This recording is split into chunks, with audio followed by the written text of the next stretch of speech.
اچھا، اب میں ایک عجیب نکتہ آپ کو بتانے چلا ہوں، غور کیجیے گا. میں کنٹروورشیل قسم کے مضامین سے اپنے ان دروس کو پاک رکھنا چاہتا ہوں. ہمارے ہاں حضور کے بارے میں یہ بحث کہ حضور بشر تھے یا نہیں تھے. ایک طبقہ کہتا ہے بشر نہیں تھے، نور تھے. ایک طبقہ کہتا نہیں، بشر تھے. عوامی سطح پر جو واعظ قسم کے لوگ ہوتے ہیں انہوں نے ان مسائل کو اتنا اچھالا ہے، لوگوں کے ذہنوں کو پراگندہ کر دیا. حالانکہ قرآن مجید کے اندر ہے قل انما انا بشر مثلکم یوحی الی انما الہکم الہ واحد. اے نبی کہہ دیجئے، سورہ کہف کی آخری آیت ہے، کہہ دیجئے ان لوگوں سے کہ میں تمہاری طرح کا بشر ہوں. ہاں فرق یہ ہے کہ مجھ پر وحی آئی ہے کہ تمہارا اللہ کے سوا کوئی معبود نہیں.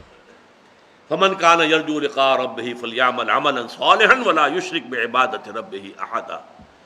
تو جو کوئی بھی امیدوار ہے اپنے رب سے ملاقات کا تو اسے چاہیے کہ عمل کرے اچھے نیک، اور اپنے رب کی عبادت میں کسی کو شریک نہ کرے.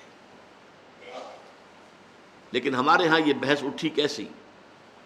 دیکھیے، مرض ایک ہی ہے، اس کا ظہور ہوا پہلے اس معنی میں یہ رسول سامنے موجود تھے، قوم کے سامنے موسیٰ موجود، ہارون موجود، اور ہود موجود، اور صالح موجود، اور نوح موجود، اور سب کو نظر آ رہا ہے یہ تو بشر ہیں، اور بشر کیسے رسول ہو سکتا ہے، لہذا رسالت کا انکار کر دیا. یہی مرض ظاہر ہوا بعد میں ان لوگوں میں جنہوں نے بشر کو رسول مان لیا. انہوں نے کیا کہا؟ یہ بشر نہیں ہے. بات تو ایک ہی ہوئی، رسالت کی بنا پر بشریت کا انکار، بشریت کی بنا پر رسالت کا انکار. کفار نے کیا کیا؟ بشر ان کی نگاہوں کے سامنے موجود تھے، ان کی بشریت کی بنا پر انکار کر دیا، یہ نبی نہیں ہو سکتے، رسول نہیں ہو سکتے، یہ تو بشر ہے. اور پھر ان انبیاء اور رسولوں کے ماننے والوں میں جب گمراہی آئی، شرک جو ہے وہ بڑے بھیس بدل بدل کر حملہ آور ہوتا ہے. بڑی صلاحیت کی ضرورت ہے کہ انسان پہچان سکے. باہر رنگے کے خواہی جامہ میج پوش، من انداز قدت رامی شناسم. تم چاہے کسی طرح کا لباس پہن لو، میں تمہیں تمہارے قد سے پہچان لوں. لیکن یہ صلاحیت سب میں نہیں ہوتی.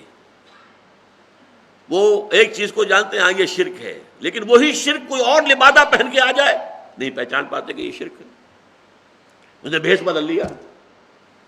تو ہوا کیا ہے، اسی بیماری نے کہ یہ چونکہ بشر ہیں لہذا رسول نہیں ہو سکتے. یہ دلیل سب سے بڑی تھی جس کی بنا پر ان کافر قوموں کے سرداروں نے، ان کے چودھریوں نے اپنی قوم کی مت مار دی اور انہوں نے حضرت اپنے رسولوں کا انکار کیا. لیکن پھر رسولوں کے ماننے والوں کے اندر اب یہ بات آ گئی، یہ تو رسول تھے، بشر کیسے ہو سکتے ہیں؟ جو بات میں ایمفیسائز کرنا چاہتا ہوں کہ بات ایک ہی ہے، بیماری ایک ہی ہے. ایک ہی بیماری کا ایک سمٹم ہوتا ہے، دوسرا سمٹم کچھ اور ہو جاتا ہے. بیماری وہی ہے، لیکن بیماری کا ظہور ایک وقت میں ایک شکل میں ہو رہا ہے، ایک وقت میں ایک شکل میں ہو رہا ہے. تو بشریت اور نبوت و رسالت کو مستبعد سمجھنا، یہ سمجھنا یہ دونوں جمع نہیں ہو سکتی. بشر رسول نہیں ہو سکتا، رسول بشر نہیں ہو سکتا، بات تو ایک ہی ہے. اور بدقسمتی سے ہمارے عوام الناس جو ہلاک کی بہت بڑی اکثریت جو ان باتوں میں آ گئی.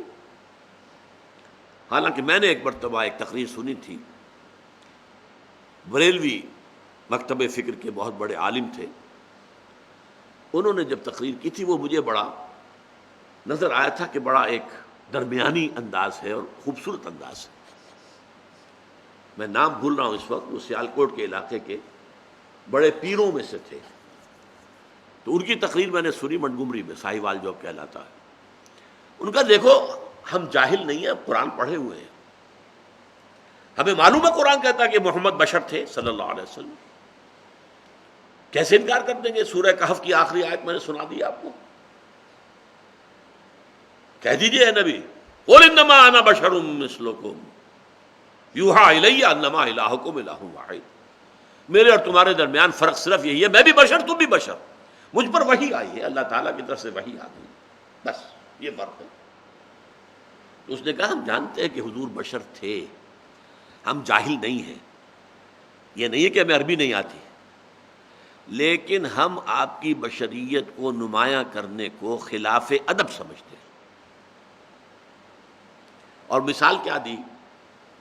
آپ کے والد کا نام عبد الرحمن ہے، آپ عبد الرحمن کہہ کے پکارتے نہیں ہیں، ابا جان کہتے ہیں۔